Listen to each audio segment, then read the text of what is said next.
अच्युतं केशवं कृष्णदामोदरं रामनारायणं जानकीवल्लभम्। कैसे हो आप सब लोग? बढ़िया? क्या हालचाल? कैसे जा रहे दिन? आज हम आपके लिए लेके आए हैं एक नई सीरीज, क्लास 10 साइंस का चैप्टर नंबर 1। क्या है? Chemical reactions and equations. बहुत ही बढ़िया, बहुत ही आसान और बहुत ही खूबसूरत सा चैप्टर है जिसमें केमिस्ट्री से जुड़ी हुई सारी चीज़ें, जो भी सारी बेसिक चीज़ें हैं वो सब कनेक्टेड है। बहुत ही अच्छा चैप्टर है, बहुत ही इंटरेस्टिंग चैप्टर है अगर आप अच्छे से पढ़ो, और बहुत ही आसान चैप्टर है। ठीक है, तो अच्छे से इसका पूरा सीरीज हम लगाएंगे 1 बाय 1 और उसके अच्छे से अच्छे नोट्स तैयार करेंगे। ओके, चलिए जल्दी से शुरू करते हैं chapter number 1 of class 10th science. Okay, सबसे पहले introduction.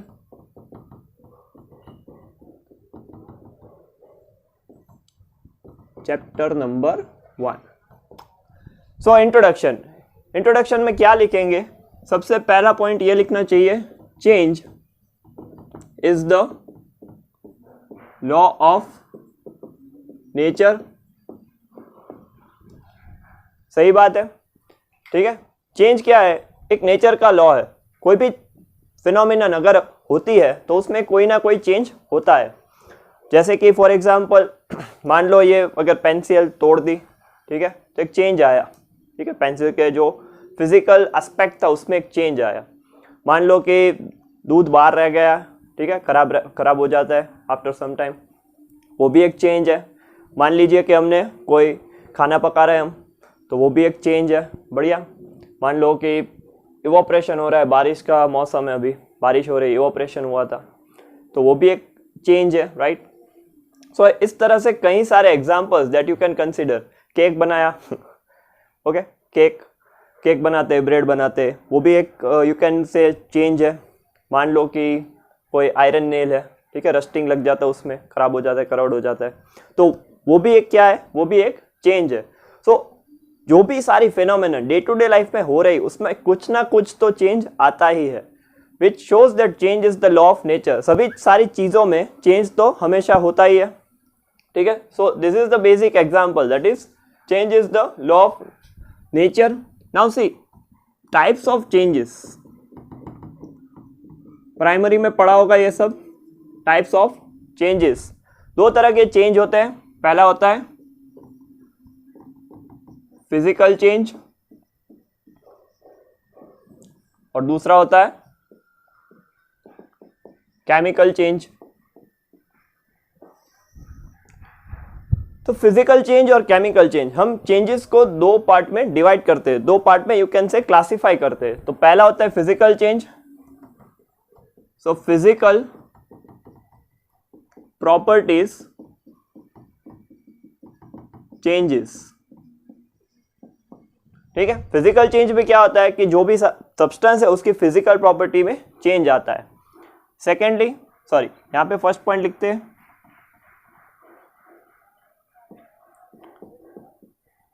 In chemical change,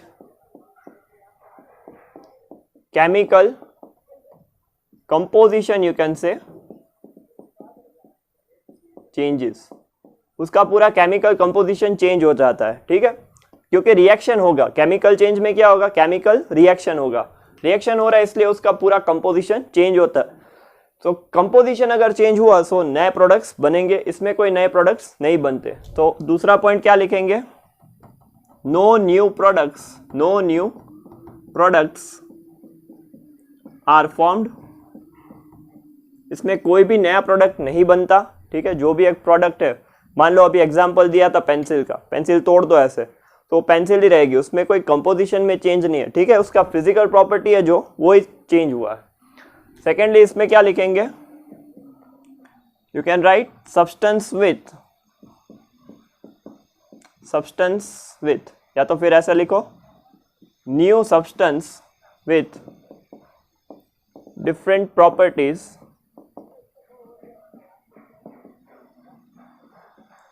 are formed. इसमें क्या हो रहा है? नए सब्सटेंसेस नई प्रॉपर्टीज के साथ फॉर्म हो रहे हैं, ठीक है। केमिकल चेंज में, केमिकल रिएक्शन जब भी होता है तब ऐसा होता है, राइट। फिर इसमें नए सब्सटेंसेस नहीं बन रहे, so you can right identity remains same.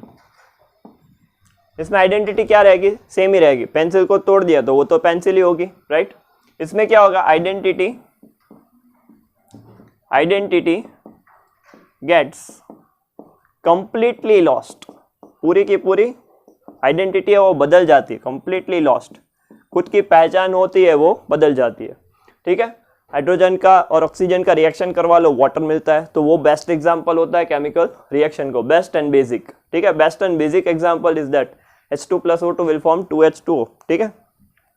सो अगर वहां पे पानी बन रहा है, so water is in liquid state, hydrogen and oxygen is in gaseous state, so उसकी जो आइडेंटिटी है वो कंप्लीटली लॉस्ट हो गई, ठीक है। फिर आगे फोर्थ पॉइंट देखते हैं।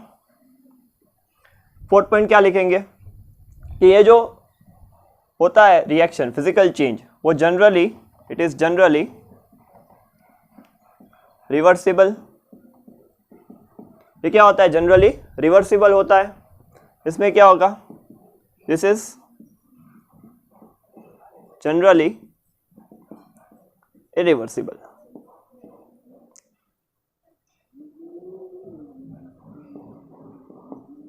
ठीक है। वो रिवर्सिबल होता है क्योंकि यू कैन से कि फिजिकल प्रॉपर्टीज में जो भी चेंज आ रहा है, ठीक है, उसको वापस से पाया जा सकता है। इसमें ऐसा नहीं हो सकता क्योंकि आइडेंटिटी कंप्लीटली चेंज हो गई है। कोई कोई केमिकल रिएक्शंस होते हैं जो रिवर्सिबल होते हैं, बट वो आप इक्विलिब्रियम होगा तब पढ़ोगे, ठीक है। देन नेक्स्ट इज, ठीक है, चलिए अगला पॉइंट लिखते हैं। आइडेंटिटी हो गया, रिवर्सिबल हो गया। यू कैन से हीट में और मे नॉट चेंज, ठीक है। हीट में जो चेंज हो रहा है वो हो भी सकता है या नहीं भी हो सकता। मान लीजिए इवोपरेशन हुआ, मेल्टिंग हो रहा है, फ्रोजन हो रहा है, सो उसमें जो हीट है उसका रोल प्ले होगा, ठीक है। But you can say when there is a moulding, ठीक है, जो भी सारे फिजिकल चेंजेस है, मोल्डिंग हो रहा है, मान लीजिए कोई चीज़ तोड़ दी हमने, तो वो सारी चीज़ें जब हो रही है तब उसमें हीट चेंज का रोल कोई नहीं होता, ठीक है। इसमें क्या रहता है, केमिकल चेंज में हीट चेंज टेक्स प्लेस, ज्यादा होगा या कम होगा, but heat change will take place in the case of chemical change, ठीक है। सो केमिकल चेंज में क्या होता है कि हीट चेंज है वो होता है एक्चुअली, वो इट टेक्स प्लेस, और in the physical change it is not, okay. So next point is, you can से, और एक पॉइंट लिख लेते हैं, this one is a temporary change, this one is a temporary change, this one is permanent change. ये क्या होगा, permanent change होगा, ठीक है, क्योंकि आइडेंटिटी लॉस्ट हो रही है, so it will be a kind of permanent change, ठीक है। सो ये सारे हमने डिफरेंस नोट कर लिया फिजिकल चेंज और केमिकल चेंज के, ठीक है। सो जल्दी से इन सारे पॉइंट्स को, इनको स्क्रीनशॉट ले लो, इसको अच्छे से कॉपी में नोट्स बनाना स्टार्ट कर दो मेरे साथ, ठीक है। नोट्स अच्छे से बनाओगे तो अच्छे से पढ़ाई कर सकोगे। तो जल्दी से इसका स्क्रीनशॉट ले लो, फिर हम इसके फिजिकल और केमिकल चेंजेस के जो एग्जांपल्स है वो आगे देखते हैं।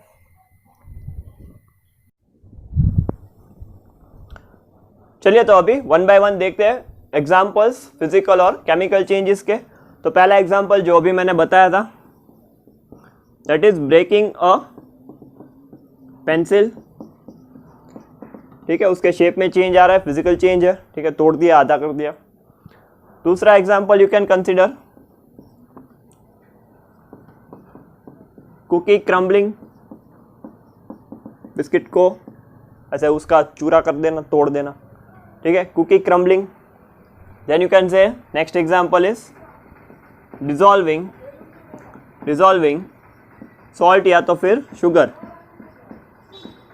इन वाटर। सॉल्ट या शुगर सॉल्यूशन बनाते हैं, वो उसका फिजिकल चेंज है, ठीक है। फिर you can consider another example, that is evaporation, that is a physical change, right? Then you can consider the next example, that is, you can say melting, या तो फिर फ्रीजिंग, ये सारी प्रोसेस क्या है, फिजिकल चेंज है, ठीक है। उसके फिजिकल स्टेट में उसका चेंज आता है, केमिकल कंपोजिशन में कोई भी चेंज नहीं आता। Then you can consider the another example that is moulding. Moulding यानी you can consider a clay, right. Clay होता है, उसका हम शेप चेंज करते हैं, मोल्ड करते हैं उसको, तो that is a kind of physical change, okay. जो उसके shape is a physical property as you know, उसके शेप में चेंज हो रहा है, so moulding is a kind of physical change. Then you can consider tearing, ठीक है, ऐसे फाड़ देना, टीयरिंग, ठीक है, tearing a paper you can right. सो ये सब क्या है, that is a physical change actually, this all are the physical changes. तो बहुत सारे एग्जांपल्स होते हैं ऐसे फिजिकल चेंज के, याद कर लो, ठीक है। कभी 1 मार्कर या तो फिर बेसिक क्वेश्चन आए तो you can take the help. Now देखते हैं केमिकल चेंज। तो केमिकल चेंज में सबसे पहले यू कैन से केक का एग्जांपल, बेकिंग अ केक या तो फिर ब्रेड, ठीक है। अगर कोई भी अगर खाना पका रहे हो तो उसमें केमिकल चेंज होगा ही। सो बेकिंग अ केक और bread. Then you can write burning of wood, ठीक है। वुड अगर बर्न हो रहा है, ठीक है, तो उसमें केमिकल रिएक्शन होते हैं। तो burning a would you can right. फिर डिके, सड़ना, ठीक है। अगर कभी डिके या तो फिर ऐसे लिख सकते हो रॉटन, कभी खाना बाहर रह जाए तो सड़ जाता है, ठीक है, खराब हो जाता है। So that is a kind of chemical change. Microscopic level पे कुछ ना कुछ केमिकल रिएक्शन होता है, okay. The next example that you can write decay. The next example that you can write is frying an egg, ठीक है। तो again खाना पकाने की बात आ गई, फ्राइंग एन एग, ठीक है। मैं तो खाता नहीं हूँ, प्योर वेजिटेरियन हूँ, ठीक है, मैं एग नहीं खाता। So frying an egg is also a kind of chemical change you can say. फिर you can write lightning a matchstick, ठीक है। मैचस्टिक जब भी आप जलाते हो तो वो क्या है, वो एक केमिकल चेंज होगा, ठीक है। फिर next example is you can right, बहुत इंपॉर्टेंट है, digestion of food. Chapter number 6 में डाइजेस्टिव सिस्टम पढ़ेंगे हम पूरी, तभी देखेंगे डाइजेशन ऑफ फूड। तो उस प्रोसेस के दरमियान यू कैन से कि बहुत सारे केमिकल चेंजेस, केमिकल रिएक्शन होते हैं। तो digestion of food is also a kind of chemical change, okay. फिर you can say nail rusting और you can say just a rusting, ठीक है। rusting क्या होगा, एक chemical change होगा। फिर you can say, अगर एक एग्जांपल मैंने पहले दिया था, milk gets sour when it kept outside, ठीक है, उसके मिल्क के केमिकल कंपोजिशन में चेंज होता है, इसलिए वो खराब हो जाता है, यू कैन से। So that is also a kind of chemical change. तो ये सारे फिजिकल चेंज है, ये सारे केमिकल चेंज है, बहुत सारे एग्जांपल्स हमने यहाँ पे नोट किए, ठीक है। तो जल्दी से आप इस सारे एग्जांपल्स का स्क्रीनशॉट ले लो और उसे अपने कॉपी में अच्छे से नोट डाउन कर लो, ठीक है। फिर हम आगे देखते हैं। चलिए तो आगे नेक्स्ट टॉपिक देखते हैं, that is basic terms related to chemical reaction, ठीक है। 1 मार्क का डेफिनेशन है ये सारी। सबसे पहला दैट इज रिएक्टेंट। सो हम रिएक्टेंट किसे बोलेंगे, reactant the substances which takes part in a chemical reaction and undergoes chemical change,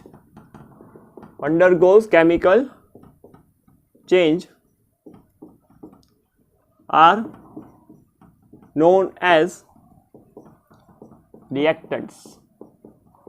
तो रिएक्टेंट हम किसे बोलते हैं कि जो केमिकल रिएक्शन में पार्ट ले रहा है, उसका खुद का केमिकल कंपोजिशन चेंज हो रहा है, तो उसे हम बोलेंगे reactant. Second is product,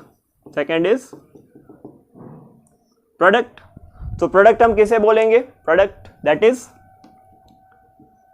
the new substance is formed after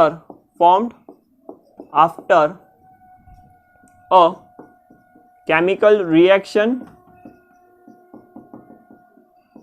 with completely different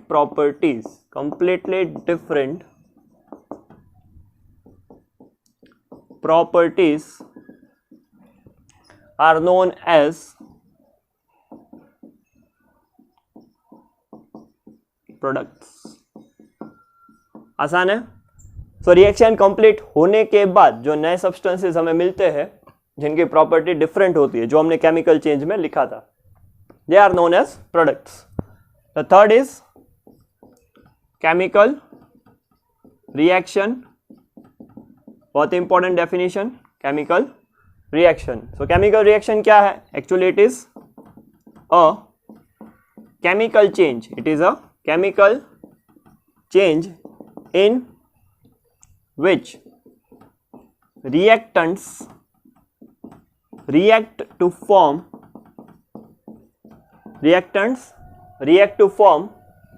new products with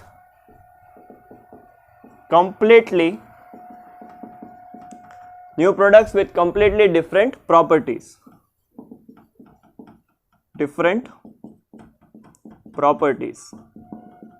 so actually जो केमिकल चेंज हो रहा है जिसमें रिएक्टेंट रिएक्ट कर रहे हैं, प्रोडक्ट्स बन रहा है, सो ये जो प्रोसेस है, ये जो फिनोमेनन है, उसको हम बोलते हैं chemical reaction, is known as chemical reaction. ठीक है, तो ये हो गई सारी बेसिक बातें रिएक्टेंट, प्रोडक्ट और केमिकल रिएक्शन के रिलेटेड। ठीक है, और भी थोड़ी थोड़ी बातें हैं वो लिख लेते हैं, इंपॉर्टेंट होती है, जो केमिकल रिएक्शन में इन्वॉल्व होती है। पहला होता है कैटलिस्ट। कैटलिस्ट हम किसे बोलते हैं? What is catalyst?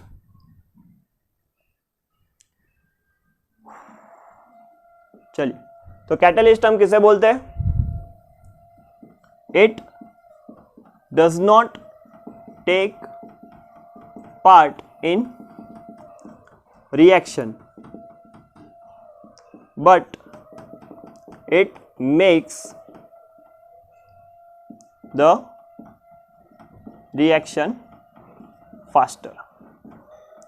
कैटलिस्ट होता है वो रिएक्शन में खुद पार्टिसिपेट नहीं करता, बट वो रिएक्शन का जो रेट होता है, रेट ऑफ रिएक्शन होता है, रिएक्शन का जो टाइम होता है, ठीक है, उसको फास्ट कर देता है। तो टाइम को फास्ट नहीं करता, रिएक्शन का रेट को फास्ट करता है, इसलिए टाइम होता है वो कम हो जाता है। ठीक है, तो कैटलिस्ट ऐसा सब्सटेंसेस है जो रिएक्शन में पार्टिसिपेट नहीं करता, बट रिएक्शन की जो स्पीड होती है उसको बढ़ा देता है।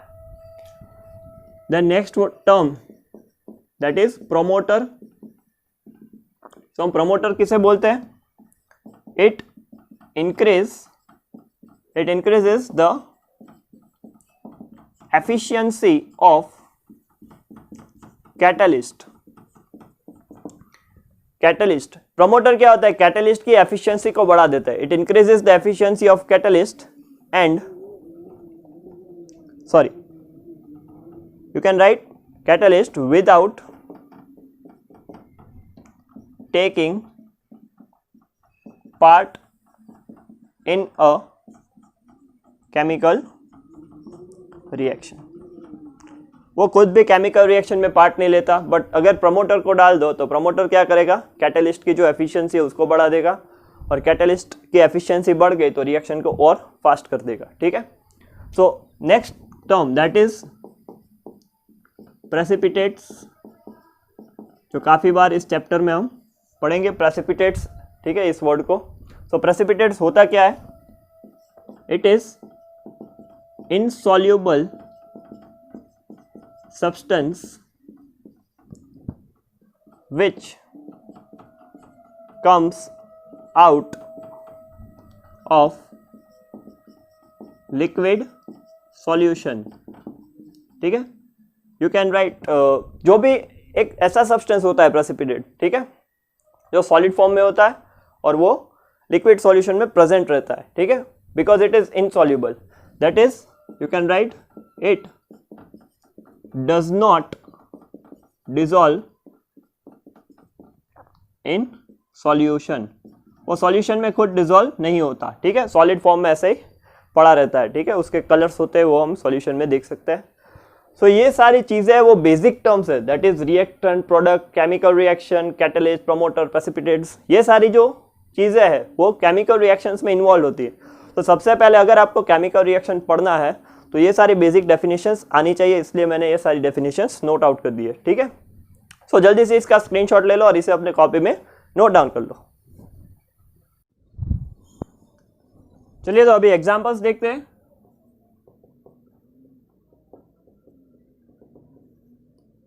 First that you can consider, कोई भी रिएक्शन कंसिडर कर लो।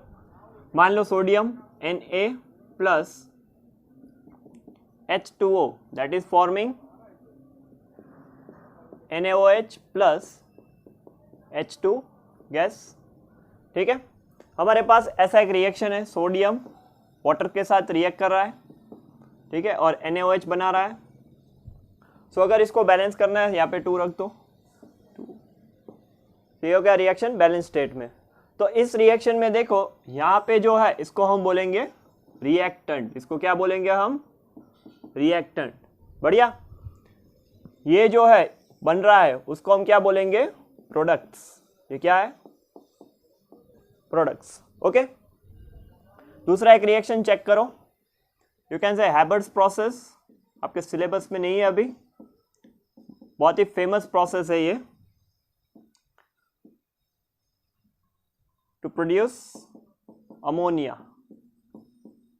एमोनिया बनाने का बहुत ही फेमस इंडस्ट्रियल मेथड है हैबर्ट्स प्रोसेस, ओके। इसका रिएक्शन देखो, हमें सिर्फ रिएक्शन से मतलब है अभी, N2 plus H2 that forms 2NH3, तीनों गैसीय स्टेट में, आसान है। अब इस रिएक्शन में देखो आपको एडिशनल चीजें क्या देनी पड़ेगी, एक तो टेम्परेचर 773 केल्विन टेम्परेचर पे आपको ये रिएक्शन करवाना है। दूसरी चीज प्रेशर देना होगा 200 to 300 बार प्रेशर, तो इतना प्रेशर देना है। Then one more thing that is Fe, अगर ऐसा लिखा हो तो इसका मतलब क्या है, ये आयरन है जो कैटलिस्ट का रोल प्ले करता है इस रिएक्शन में, ये होता है कैटलिस्ट, ठीक है। वो रिएक्शन में पार्टिसिपेट नहीं करता बट रिएक्शन का रेट होता है वो इंक्रीज करता है। ये रिएक्शन एक्सोथर्मिक होता है, इसलिए यहाँ से हीट भी रिलीज होगी, ठीक है, हीट रिलीज होती है। हीट चेंज आ गया जो हमने लिखा था केमिकल चेंज में, हीट चेंज, ओके। एक और चीज that you can mention it, that is Al2O3 plus K2O, इसका मिक्सचर, और यू कैन से molybdenum that is MO, okay. या तो फिर ये या ये क्या रोल प्ले करता है इस रिएक्शन में, that is role of promoter, ठीक है। हैबर्ट्स प्रोसेस के डिटेल्स देखो तो इसमें या तो फिर ये यूज करो या ये यूज करो, मोलिबेडनम या एल्यूमिनियम ऑक्साइड और पोटेशियम ऑक्साइड का सॉल्यूशन, ठीक है। इसको आयरन के साथ मिक्स कर देते, कैटलिस्ट के साथ मिक्स कर देते हैं, जिससे आयरन की एफिशिएंसी बढ़ती है और रिएक्शन जल्दी से खत्म होता है, ठीक है। सो हैबर्ट्स प्रोसेस का एग्जांपल मैंने यहाँ पे इसलिए कंसिडर किया क्योंकि इसमें देखो कैटलिस्ट यूज होता है, टेम्परेचर कंडीशंस है, प्रेशर कंडीशंस है, प्रमोटर्स है, this are called as you know reactants, ठीक है। दिस आर यहाँ पे हो रहा है प्रोडक्ट्स।